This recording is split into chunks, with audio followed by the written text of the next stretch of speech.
ብሌንዬ እንግዲህ ከዚህ ቤት መሄድ አለብኝ፣ እዚህ ቤት ውስጥ መቆየት አልፈልግም ብላ ስቅስቅ ብላ ስታለቅስ እንግዲህ አምናን በድንገት አይቷት በፍጹም ከዚህ ቤት የትም አትሄጂም፣ አውቃለሁ አጥፍቻለሁ፣ ለዛ ደግሞ ይቅርታዬን ለመቀበል ጊዜ ይወስድብሻል፣ ግን ከዚህ ቤት የትም አትሄጂም ብሎ እንግዲህ እንደዚህ እያባበላት ይገኛል ማለት ነው።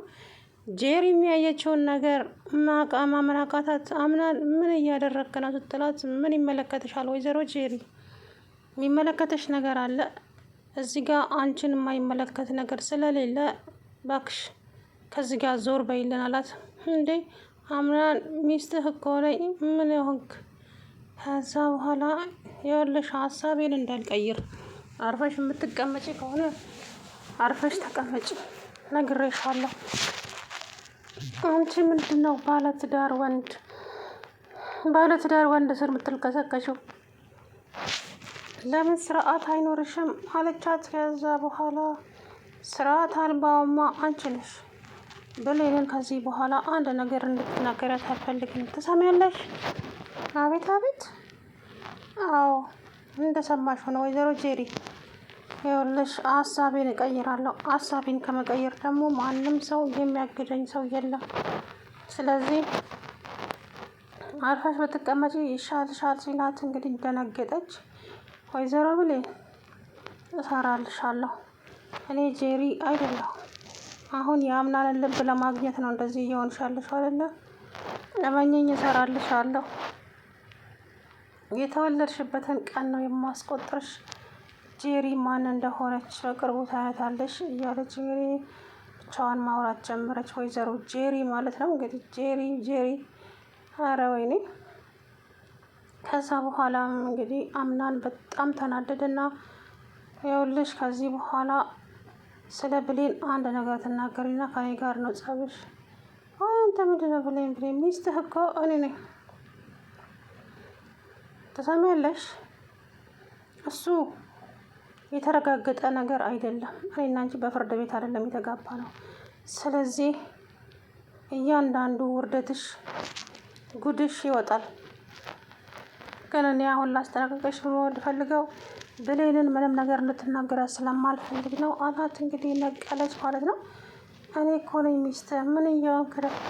ሚስትህ እኮ እኔ ነኝ ብሌን አይደለችም እያለች ደጋገምሻን። ሴትዮ ምን 10 ጊዜ ብሌን ትያለሽ? እንግዲህ ተናግራለሁ። ትሰሚያለሽ? ከዚህ በኋላ አንድ ነገር አደርጋለሁ የምትይ ከሆነ እመኚኝ፣ ዋጋ ትከፍያለሽ። ያውልሽ ተናግራለሁ። 10 ጊዜ እየመጣሽ ብሌን አትበይሽ። ብሌን በማታውቀው ነገር ብዙ ነገር አድርጊያታለሁ፣ ብዙ ነገር በድያታለሁ። ስለዚህ ይቅርታዋንም ለማግኘት ደግሞ ጊዜ ይፈጅብኛል። አንቺ ግን ስለ ብሌን ከዚህ በኋላ አንድ ነገር እናገራለሁ የምትይ ከሆነ እመኚኝ መፈጠርሽን ነው የምትጠይው አላት። ከዛ በኋላ እንግዲህ ቆይ ምናምን ምን ነው እንደዚህ የተቀየረብኝ? ቆይ ወዶ ፈቅዶ አይደል እንዴ እኔን የመረጠው? ለምንድን ነው እንደዚህ የሚሆንብኝ? እች ብሌንማ የሆነ ነገር እንትን ብላው ይሆናል። አይማ አለቃትም፣ እሰራላታለሁ ብሌንን እያለች እንግዲህ ያዙኝ ልቀቁኝ አለች ማለት ነው። ከዛም አምናን ወደዛ ሲሄድ ብሌንን ጠራቻትና ስሚ አንቺ ከዚህ ልጅ ጋራ ቆይ አንቺ ከባለትዳር ጋራ ምን ያልቀሰቅስሻል? ለምትናገራቸው ቃላቶች ጥንቃቄ አድርጊ። ወይዘሮ ጄሪ ተናግራለሁ፣ በኋላ ለሚመጣብሽ ነገር ኃላፊነቱን አልወስድም። ትሰሚያለሽ? እሱን ደግሞ ከፈለግሽ እሱኑ ማናገር ትችያለሽ። ስለዚህ እኔ ጋር እየመጣሽ አፈላፊ አወራለሁ እናገራለሁ ምትይ ከሆነ ግን እርምጃ ይከባድ። ምን ልትሆኚ? ምን ልታመጪ? ደግሞ አታፍሪም እንዴ? ከዛ በኋላ ለምን አፍራለሁ? ስለዚህ ማፍራው ምንም አይነት ከዛ በኋላ 10 ጊዜ ባሌ አትበይ። ባልሽ እንደሆነ ጠንቅቄ አውቃለሁኝ። ትሰሚያለሽ ወይዘሪት ጄሪ? 10 ጊዜ የመጣሽ ባሌ አትበይ። አውቃለሁ። ስለዚህ እኔ ባልሽን ምንም ያደረግኩት ነገር የለም። ምን አድርጌ ብለሽ ነው የምትጨቀጭቅኝ እዚህ? በቃ ተይኝ በእናትሽ ልኑርበት። በሰላም መኖር ከፈለግሽ ከአቶ አምናን ጎን ራቂ። ነግሬሻለሁ። ሴትዮ አይገባሽም እንዴ? እሱ ፈልጎኝ መጣ እንጂ እኔ ፈልጌው አልመጣሁም። ስለዚህ እሱኑ መናገር ትችላለች። ከኔ ጋር ግን አንድ ነገር ልትናገሪ አልፈቅድልሽም። እንዴት ነው የሚያደርግሽ? እንዴት ነው ምላስ ያወጣሽው? ልክ እንዳንቺ እና ስትናገረኝ ዝም ብዬ እንዳይሽ ትፈልጊያለሽ እንዴ? ምን ትመስላለች በእናታችሁ። ከዛ በኋላ እንግዲህ ወይዘሪት ጄሪ በጣም ተናደደችና እችን ልጅማ የሆነ ነገር ማድረግ አለብኝ። እውነቴን ነው፣ እንደዚሁ በቀላሉ አለቃትም እንዴ? ጭራሽ እኔ ላይ ነው እንደዚህ የምትሆነው? ዋጋ አስከፍላታለሁ ለእያንዳንዱ ለተናገረች ነገር እያለች ሜርሲ መጣች። ሜርሲ አንቺ ብቻሽን ማውራት ጀመርሽ? እኔ ደግሞ ምን ሆነሻል ስትላት፣ እንዴ ኧረ ዝም በይ ተቃጠልኩልሽ እኮ ይቺ ብሌን ነች። ደግሞ ብሌን ምን አደረገችሽ እንዴ? አክስቴ ሜርሲ ብሌን እኮ ከአምና ስራ አልጠፋለች እና ምን ችግር አለው ታዲያ? ችግር አለው እንዴ? አዎ ችግር አለው። አምናን የኔ ብቻ እንዲሆን ነው ፈልገ። አይ ታይ አታብዡ፣ አንቺም አበዛሽው። የኔ ብቻ ነው የሚባል ነገር የለም። ስለዚህ በመጀመሪያ ደረጃ ምን አደረጉ? ምን ሲያደርጉ ነው ያየሽው? ቆይ ምንድን ነው ችግር? ከዛ በኋላ እኔ በቃ አምናን የኔ ብቻ እንዲሆን ነው የምፈልገው። ሴትዮ ታመሻል እንዴ? የኔ ብቻ ነው አትበይ። ስለዚህ አንድ ነገር አደርጋለሁ የምትይ ከሆነ ያውልሽ እጅሽ ላይ ምን እንዳደረግሽ ታውቂያለሽ አይደለም? ጉድሽ ይወጣል። ማን አየኝና? ማንም አላየኝም። እሱን እንኳን ተይ፣ ሰው አላየኝም አይባልም። ከዛ ወይዘሪት ጄሪ ደነገጠች። ሜርሲም እንግዲህ አሰራራቻት። ልጅቷን ታያት፣ በቃ ከዚህ ባሰ ጭቆና አጨቁኛት እንዴ! በቃ ምንም ያደረገችው ነገር የለም። ከዛ በኋላ ቆይ ለእሷ እያገሽ ነው እንዴ? ለእውነት ነው እየተናገርኩ ያለው ሴትዮ፣ እኔ እየተናገርኩ ያለሁት ለእውነት ነው። ስለዚህ አንቺም ደግሞ እያደረግሽ ያለሽው ነገር ትክክል እንዳልሆነ ልነግርሽ እወዳለሁ ወይዘሮ ጄሪ።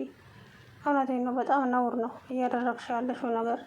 ምክንያቱም ቆይ ምንድን ነው ያደረገችሽ? በምን ተገናኝታችሁ ነው? በቃ እኔ እሷን ከአምናን ጎን አላያት አልፈልግም። እንዴ ያምሻል እንዴ? ቆይ ምንድን ነው ያልሽው? ከአምናን ጎን ማየት አልፈልግም። ምን የሚሉት አማርኛ ነው? እና ሰው አንድ ቤት ውስጥ ቁጭ ብሎ ላያወራ ነው? ላይነጋገር ነው እንዴ? እንዴት ነው የምታስቢው ጄሪ?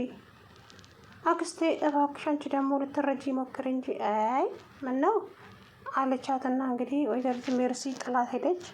እንዴ ሁሉም ሰው ለምንድን ነው የማይረዳኝ? እኔ የምፈልገው አቶ አምናን የብቻዬ እንዲሆን ብቻ ነው የምፈልገው።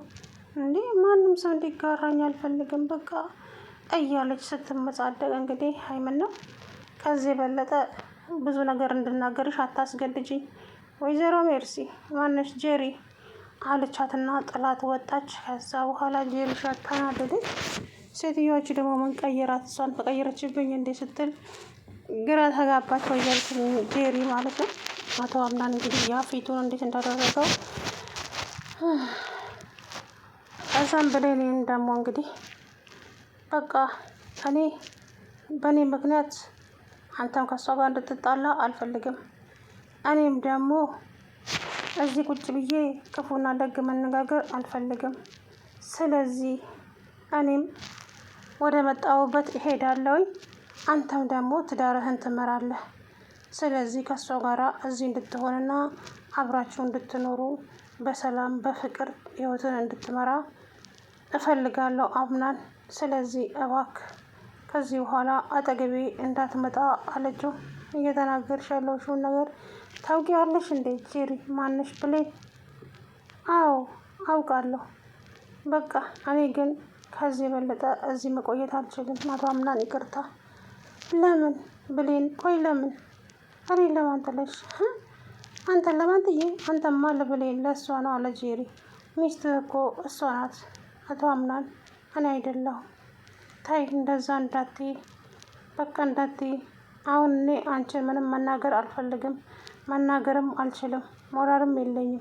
ስለዚህ እዛ በኋላ እንግዲህ ወይዘሮ ጄሪ አርፈሽ የምትቀመጭ ከሆነ አርፈሽ ተቀመጪ። ከዚህ በኋላ ስለ ብሌን መጥፎ ነገር እናገራለሁ መጥፎ ከሆነ ነግሬሻለሁ አላት። ከዛ በኋላ እንግዲህ ደነገጠች። እሱም ደግሞ በቃ አቶ አምናን እባክህ ከዚህ ቤት መሄድ እፈልጋለሁ። እዚህ ቤት ውስጥ መቆየት አልፈልግም። በፍጹም አትሄጂም። እኔን ለማንጠለሽ ነው የምትሄጂው? እኔን ለማንጠለሽ አትበለኝ። አንተ ባለትዳር ነህ። ስለዚህ እኔ ደግሞ በአስቸኳይ ከዚህ ቤት ውስጥ መሄድ አለብኝ ስትል ተናገረች። ብሌን እንደዛ አትበይኝ እባክሽ፣ ደግመሽ ልቤን አትስበሪው። እኔ አሁን እፊትሽ ሰው ሆኜ እታያለሁ እንጂ ሰው አይደለሁም። እባክሽን ብሌን ተረጀኝ፣ እባክሽ ጥለሽኝ የትም እንዳትሄጂ አላት። ከዛ በኋላ እንግዲህ እሷን አያባበላት እያለ በድንገት በር ከፍታ ገባች። ወይዘሪት ጄሪ በር ከፍታ ከገባች በኋላም እንዴ ምን ትሰራለህ እዚህ? አንተ እኮ የተከበርክ ባለ ትዳር ነህ። ሴትዮ ስንት ጊዜ ልንገርሽ በማያገባሽ ነገር አትግቢ ብዬ። እኔን ሴትዮ እና ሰውየው ልበልሽ? ለማንኛውም የምትሰሚ ከሆነ አማርኛ ከዚህ በኋላ ይኸውልሽ አንድ ነገር ብሌንን እናገራታለሁ ወይ የሆነ ነገር እላለሁ ብትይ ውርድ ከራሴ እመኚኝ፣ ዋጋ አስከፍልሻለሁ አላት። በጣም ደነገጠች። ሰውየው ምን ሆኗል? እኔ ነው እንደዚህ እየተናገረኝ ያለው እያለች ግራ ተጋባች። በጣም ፊቱን ክስክስ አደረገባት። እሷም ደግሞ ምን አድርጌው ነው እንደዚህ የተቀየረብኝ? ቆይ አምናን ምን ሆኗል? እያለች በጣም ግራ ተጋባች። እንግዲህ ሰላም ውድና የተከበራችሁ የቻናሌ ቤተሰቦች እንዴት ናችሁ? አለሁ ደህና